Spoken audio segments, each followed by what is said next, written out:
Omenda ma oketenge ne chenro mag gedo kod lokruok ma kor lwasi kaunti ma Migori omedore kowuok shillings milion 279 e omenda ma 2022 2023 nyaka omenda maromo shillings bilion 1.3 e omenda mar 2023 2024 kaluwore kod lipot mogol kowuok kuom riwruok ma Devolution for Climate Change Adaptation Program.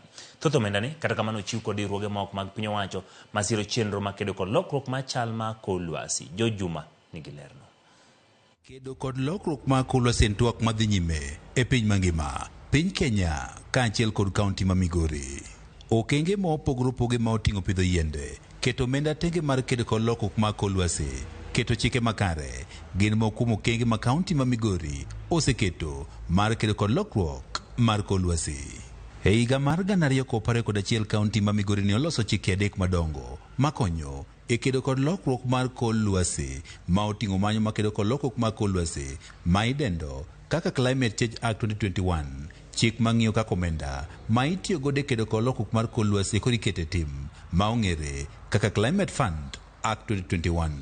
Penjo maduong' en ni bende chike oseketie tim to bende kaunti ma Migori osego okang' makare mar kedo kod lokruok mar kor lwasi. E komenda mar 2022-2023 Migori County nokoketo pesa maber ahinya ne weche mag lokruok macha ma kor lwasi. Ne giketo maromo milion 279 ne yore mag lokruok mag kor lwasi ma noken gima ber ahinya kaluwore gi pesa manodhi e yore mag dongruok miluongo ni development budget ma en 3.5 billion. Climate Change Fund Act wacho ni at least 2% of the annual budget should be allocated to climate change related actions. So we have seen a lot of improvement towards that direction, which is good. Mike Joseph Meteorogno mar Devolution for Climate Change Adaptation Program mane wuoyo e kind romo mane okelo migepe mopogore opogore ne owacho ni piny owacho mar kaunti ma Migori osetemo kata kamano pod nitie mathoth mapok gitimo. Climate Change Act nokale higa mar 2021. Wan gigni adek down the line. Higa adek down the line Migori County poko otengo pesa. Magiwacho ni maa en ma 2%, and that one is a challenge. Kalwe kod chik mang'iyo wechego mag lokruok mar kor lwasi ma ong'ere kaka Climate Change Act 2021 mar kaunti ma Migori, migepe duto mag kaunti maromo 10 onego bedi kod chenro mag kedo kod lokruok mar kor lwasi. Kata kamano, lipot mogol kod riwruogno ma Devolution for Climate Change Adaptation Program yango ni thoth migepegi pok oketo ma itim. Education, Department mag Gender, Department mar Land and Physical Planning. Inwango ni kan watim analysis mar wanwango ni departments go te.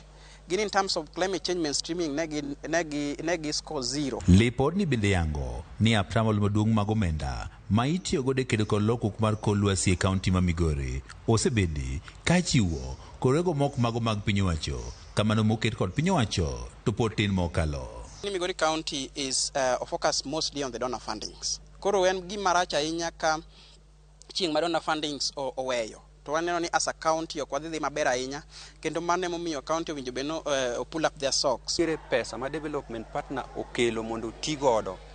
Pesa no wadwa neno lerne maber, nen pesa di activities mage mano timgo. Dwaro bende nitiere mondo koro piny owacho koro nywan pacho ganda duto e kedo kod lokruok ma kor lwasi. Jo Juma, Ramogi TV, Migori.